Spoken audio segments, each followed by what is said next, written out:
They say every town has its ghosts. But some ghosts don't wait to die before they start haunting. Eden Ridge, Alabama, 1985. A town that once built engines, steel, and men. Now it's just rust and silence. The factory gates shut down 3 summers ago, and everything after that started to rot. The paychecks, the homes, the people. And in that slow, southern decay, 2 souls met. 2 people who didn't belong anywhere. 2 people who mistook fire for freedom. Lena Ward was 22 when she realized the world had stopped caring about her. She worked the morning shift at Rosie's Diner, a cracked little spot by Highway 17.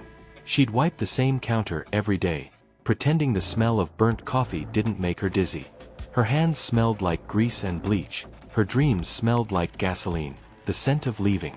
She'd sit behind the diner at night, watching the freight trains roll past, whispering to herself that she'd be on one of them someday. But then he walked in. Jack Calloway, 25, all charm and danger, wearing a leather jacket too heavy for the Alabama heat. His smile came first, then the gun under his coat. He didn't order food, he ordered silence. He robbed the diner that night. Took what little the register had, but something made him stop when his eyes met hers. It wasn't pity. It was recognition. 2 broken things staring at each other, realizing they were made of the same crack. When the sirens screamed down the road, Lena didn't call for help. She went out back, found him hiding behind the trash bins, bleeding from a cut on his arm. She tore her apron, wrapped the wound, and told him which roads the police never drove. He kissed her hand before disappearing into the woods. 3 nights later, he came back. No gun, no threat, just that look. The kind of look that says, "Run with me, or die standing still." And she ran. They stole a car that same night, an old blue Plymouth with half a tank of gas and a rosary hanging from the mirror. They didn't plan anything, they just drove. South first, then west, through counties where no one asked names, and the cops were too tired to care. For the first few days, it felt like freedom. Sleeping in the car, waking up to sunrise over cornfields, stealing breakfast from gas stations. Lena said it felt like a movie. Jack said it felt like finally breathing. But freedom is expensive. Gas runs out. Money runs out. And hunger eats away at the fantasy faster than the cops ever could. Their first robbery wasn't planned. It was a mom-and-pop gas station off Route 51, an old man behind the counter, a calendar of Jesus on the wall. They went in with fake smiles, asked for change. But when the man said he'd call the sheriff after recognizing Jack's face from the diner robbery, something snapped. The gun came out. The shot rang louder than thunder. The old man fell before he could finish a prayer. Lena screamed. Jack just stared at his own hands, shaking. They took the money, $46 and some loose bills from the drawer, and drove until morning. She cried until her voice broke. He just kept saying, "We didn't mean it. We didn't mean it." But deep down, they both knew. It had begun. By the time the body was found, they were already 2 states away. The local paper called it a senseless killing. The sheriff called them animals. The media gave them a name, the Crimson Lovers. A romantic horror for America to chew on. Every headline made them bolder. They started hitting more stops, gas stations, liquor stores, pawn shops. Never rich places, never banks. It wasn't about the money anymore. It was about the rush, that moment between heartbeat and gunfire where they felt alive. The South was changing. Crack cocaine, unemployment, corruption, everyone was desperate for something. But no one was as desperate as Jack and Lena. Sometimes she'd write in her notebook. She carried it everywhere, a red leather journal she found in a thrift shop. Between heists, she'd jot down poetry in crooked handwriting. Lines like, "Freedom isn't a place, it's the moment before the siren starts. Love is the gun that doesn't jam." She wrote like someone who knew they wouldn't live long enough to publish it. The law was closing in. By the 3rd month, 3 people were dead, and the FBI was involved. Agent Cole Vickers, a man who'd seen too many young killers, was assigned the case. He didn't believe in romance or redemption. He said they were two kids in love with the idea of dying famous. But catching them wasn't easy. Jack and Lena moved like smoke. No addresses, no patterns, no family ties. They traded cars, changed plates, used fake names. They'd sleep in barns, roadside motels, and even abandoned churches. One night, in a motel outside Baton Rouge, Lena asked Jack, "Do you think we'll ever stop running?" One night, in a motel outside Baton Rouge, Lena asked Jack, "Do you think we'll ever stop running?" He looked at her, silent, then said, "Not until something catches us, or we catch it first." They started aiming higher. A small-town bank in Louisiana. "Easy target," Jack said. "Small staff, no alarms." It was supposed to be in and out. But nothing ever goes as planned. When they walked in, the air conditioner was broken, and everyone was sweating. Jack pointed the gun. Lena filled the bags. It went smoothly until a security guard tried to play hero. He lunged. Jack fired. The guard fell.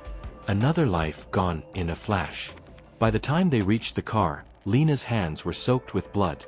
Not hers, but warm, sticky, human blood. She looked down and whispered, "We're not people anymore, Jack." He kissed her forehead and said, "We never were." The next morning, their faces were everywhere. Wanted posters. Radio alerts. TV headlines. Crimson lovers strike again, 2 dead in Shreveport bank robbery. The reward was now $50,000. People began mythologizing them. Some saw them as rebels, fighting a corrupt system that left everyone poor. Others saw them as monsters with pretty faces. But no one really knew them, not the way they knew each other. Every night before sleeping, Lena would whisper, "Promise me we'll die together." And Jack would promise, because he knew there was no other way this would end. But promises don't stop bullets. And every outlaw story has an expiration date, a moment when love meets the barrel of reality. And for Jack and Lena, that moment was closer than either of them could imagine. The road was quiet that night, the kind of quiet that comes after chaos, when the air still trembles with what's just happened.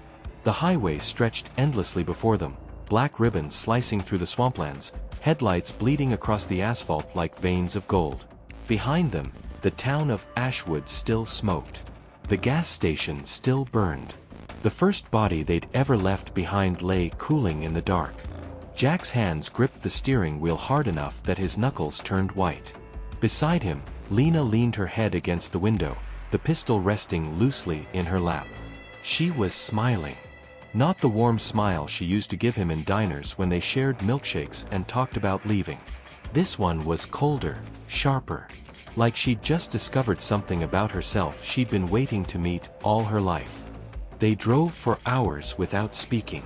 Just the hum of the engine and the slow drip of adrenaline fading out of their veins. When the first signs of dawn crept over the horizon, they were already 100 miles away, the radio murmuring about an armed robbery gone wrong, police looking for a young couple, and a cashier dead on scene. Their names weren't known yet, but it wouldn't stay that way for long. They pulled into an abandoned rest stop, the kind truckers avoided because the trees grew too close to the road. Jack killed the engine. Silence fell like a blanket. Then Lena turned to him, eyes bright and empty all at once. "We made it," she whispered. He nodded. He didn't want to say it out loud, but something inside him knew. There was no turning back now. They counted the money. It wasn't much, a few $100s, stained with the clerk's blood. But it was enough for gas, food, and maybe a room for the night. Enough to keep running. Days passed. Then weeks. Their faces began appearing on wanted posters. Armed and dangerous. Approach with caution. The photos were grainy, but the world began to recognize them. The papers started calling them the Red River Lovers, because the first murder had happened near the Red River line. Lena liked the name. Jack didn't. But the legend had already started, and legends don't need permission to grow. Their next target was a pawn shop in a dusty town called Claiborne. They walked in smiling, lovers with a story about needing a ring appraised. The owner, an old man with shaky hands, offered them coffee while he fetched his magnifying glass. Jack almost felt sorry for him. Almost. But Lena's eyes met his, that silent electric signal they shared now, and in a breath it was over. The man dropped before he could even scream. They took the cash, the jewelry, and drove out before anyone noticed the open door swinging in the wind. Each time, it got easier. Each time, the blood ran quicker, the rush lasted longer. They stopped hiding their faces. They wanted to be seen. Every newspaper headline was another spark feeding their fire. Young bandits strike again. Lovers on the run. The Red River ghosts. By the time the third heist came, they had followers. People who rooted for them. Kids carving their initials into gas station walls. Women saying they were brave, romantic, wild. The kind of praise that blurs guilt until it looks like fame. Lena clipped those articles and pinned them to the motel wall like trophies. She'd stare at them while Jack smoked by the window, watching police lights crawl through the distant fields. But fame is a curse disguised as attention. And it never comes without eyes in the shadows. Their fourth robbery, the one at the Eastfield Savings Bank, changed everything. They hadn't planned for the guard who didn't freeze. A man who'd fought in wars and wasn't afraid of two kids with guns. He shot first. The bullet grazed Lena's arm, slicing a line of red through her sleeve. Jack fired back instinctively. The guard fell. The silence after was deafening. Somewhere in the chaos, the bank's alarm began wailing. They ran. Out the back, through alleys, over fences. Lena bleeding, Jack carrying the bag. They didn't stop until the car's engine screamed down the highway again. Only then did he pull over, shaking, to wrap her wound with a torn shirt. She laughed through the pain. "We're getting better at this," she said. He stared at her, horrified and in love all at once. But the bullet had done more than graze her skin. It had cracked something deeper. From that night, Lena changed. She started carrying her gun even when they slept. She started talking about going bigger, banks, trains, maybe even politicians. She wanted the world to remember her name. Jack only wanted to survive, but her madness was contagious, and love makes cowards out of reason. They hid out in an old farmhouse for nearly a month. The news spread faster than fire. Sightings, sketches, rumors. People said they'd seen them dancing in diners, drinking in bars, hiding in plain sight. None of it was true, but that didn't matter. The myth was doing its own work now. Jack would wake at night to find Lena sitting by the window, staring into the dark fields. "They'll never catch us," she'd whisper. But there was doubt in her voice, a tremor she tried to hide. Then came the call from a man named Ward. He claimed he could get them across the border. Safe passage for a price. It sounded too easy, but by then easy was all they wanted. They met him at a roadhouse near the state line. He looked like every other drifter they'd ever met. Sunburned, hollow eyes, reeking of cheap liquor. But behind the smile was a set of teeth too clean, and that should have been warning enough. Ward gave them a map, told them to follow a dirt trail that cut through the swamps. Said there'd be a boat waiting by dawn.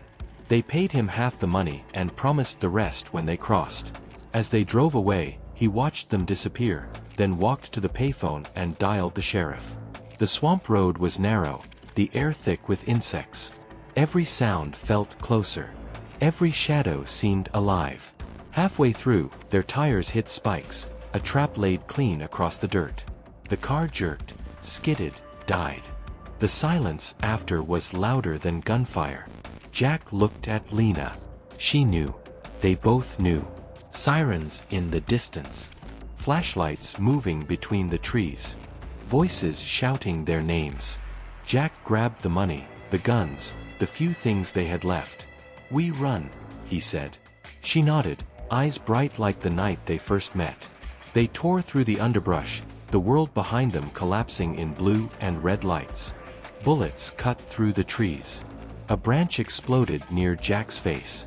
Lena screamed, not in fear, but rage. They fired back, wild, desperate. One officer went down. The others spread out, flanking them from both sides. The swamp became a maze of echoes and footsteps.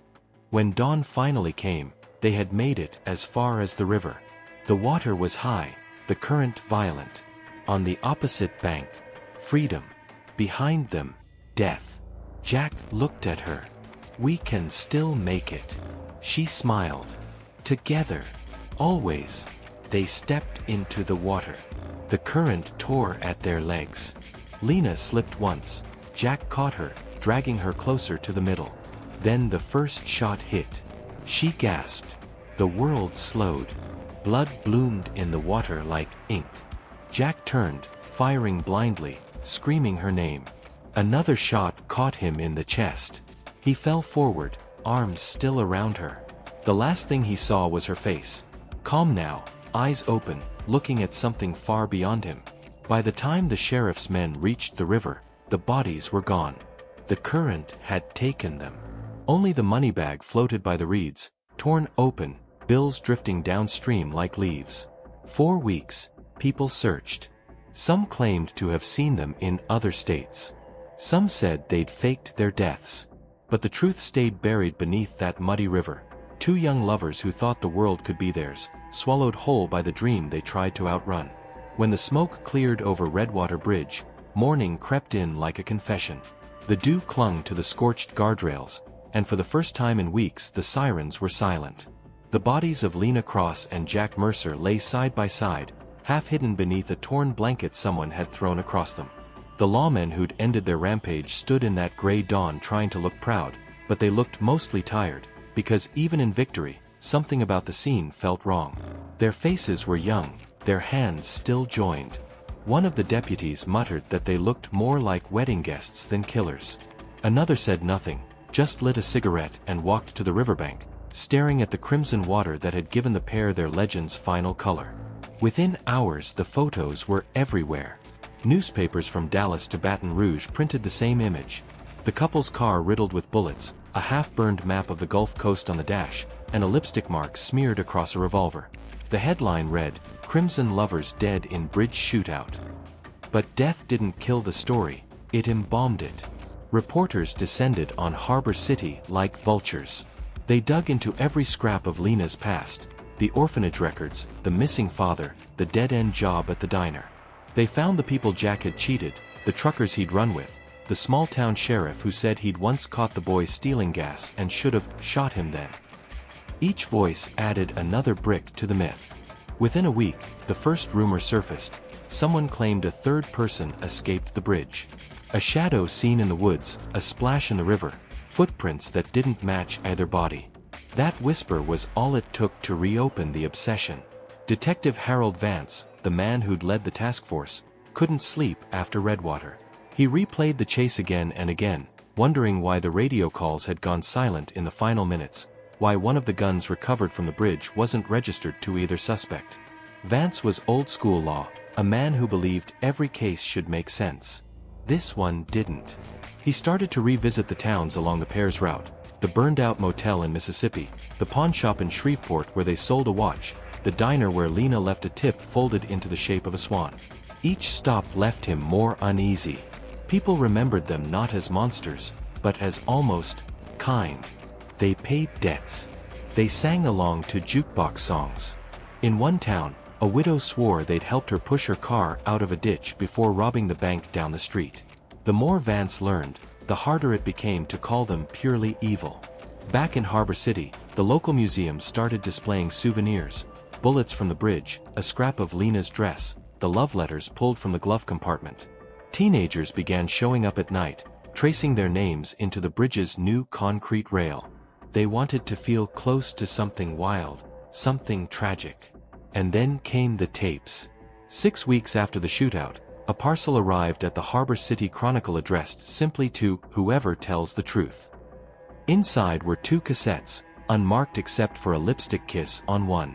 On the first tape, a woman's voice, Lena's, spoke calmly over the hum of a car engine. "If you're hearing this," she said, "then you already know what they'll say about us. But you don't know why." The tapes told their side, the debts owed to a corrupt deputy, the threats from a local banker who'd used them to launder stolen money, the choice to run after a deal went bad. The robberies weren't just greed, they were revenge. The final heist, the one that ended in blood, was meant to expose everything. But no one believed it. The recordings were dismissed as theatrics, maybe even a hoax. The sheriff's office claimed the voices were faked. Yet a handwriting expert later confirmed the address on the package matched Lena's known signature. Vance kept listening to the second tape late into the night. The final line stuck with him: "We wanted to be free, and maybe freedom looks like fire when you light it in the dark." From then on, he stopped calling them murderers. He called them what they had become: the echo that wouldn't die. Over the next decade, the Crimson Lovers turned into folklore. Country singers wrote ballads about them. A low-budget movie twisted their story into pulp. College students painted murals of Lena's face framed by roses and smoke. Every version drifted farther from the truth. And then, 20 years later, a skeleton washed up 3 miles downstream from Redwater Bridge. Small, feminine, with a single bullet hole in the ribcage. The forensics lab couldn't confirm it was Lena or anyone tied to the case, but Vance, long retired, drove down to the site anyway. He stood on the bank at sunset and said only one thing to the ranger beside him: "They never left this river." Not really. In the decades that followed, the bridge became a landmark. Couples carved initials into its rails. Tourists came at dusk hoping to see the phantom headlights said to appear every May, racing toward the bend before vanishing in mist. No one ever found the missing gun, the rumored third accomplice, or the truth behind the tapes. But somewhere between fact and fable, Lena and Jack achieved what they wanted most: immortality. And that's the thing about legends born in blood: they never stay buried. They whisper through the static of old police radios, they live in the lullabies of broken hearts, and they remind us that love and violence sometimes share the same rhythm. So if you ever drive across Redwater Bridge at night and feel the hum beneath your tires, remember what Detective Vance wrote in his final report: "The case is closed, but the story keeps moving." Because in Harbor City, the echoes still travel with the river. And some ghosts never stop running. The bridge never truly quieted. Years after the tape surfaced, the story of Lena Cross and Jack Mercer drifted from legend into obsession. Podcasts, documentaries, and late-night hosts recycled their images until the truth became unrecognizable static. But deep inside the state archive, a box of evidence that should have been destroyed sat sealed under dust. It was opened only once more, by a producer named Eleanor Hart, a crime reporter chasing the ghosts of Harbor City. Eleanor came looking for a segment. She found a confession. Inside the box lay a third cassette, one no one had ever logged. Its label: "To the one who still listens." The voice wasn't Lena's or Jack's. It was male, low, southern, trembling with age. He called himself Roy Keller, a deputy who'd vanished weeks before the bridge ambush. On the tape he admitted everything: that the first robberies were part of a hush money scheme, that the county's own sheriff used the young couple to launder drug cash, that the final shootout had been planned as a cleanup, not an arrest. Roy said he'd hidden while the lawmen opened fire, too afraid to speak, until guilt grew heavier than silence. Eleanor spent months proving the tape was real. Records matched Roy's voice, handwriting, badge number. But when she tried to find him, he was already dead, buried in a pauper's grave 2 states away. The documentary she built from that discovery shattered Harbor City's history. The heroes of Redwater became executioners. The Crimson Lovers turned from villains into victims trapped in a corrupt system.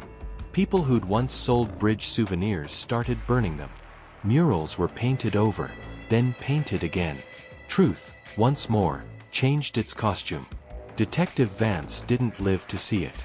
But his last note, found in a drawer beside a faded newspaper clipping, read, "We were hunting monsters. We caught reflections."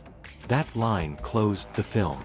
It aired one October night on a small-town channel and went viral within days. Millions watched as grainy footage rolled: the rusted bridge, the revolver sealed in plastic, and that last kiss on Lena's cheek. The credits played over the sound of the river. For a week, strangers left flowers at Redwater. Then someone spray-painted 2 words on the guardrail: "They're free." Freedom, that word kept echoing. Not the kind written in verdicts, but the kind that rises when the story finally exhales. A retired deputy came forward with pay stubs proving the sheriff's payoff. A banker confessed to falsified ledgers. Posthumous pardons were issued. The state cleared the record, too late for the dead but heavy enough to shift the soil of their graves.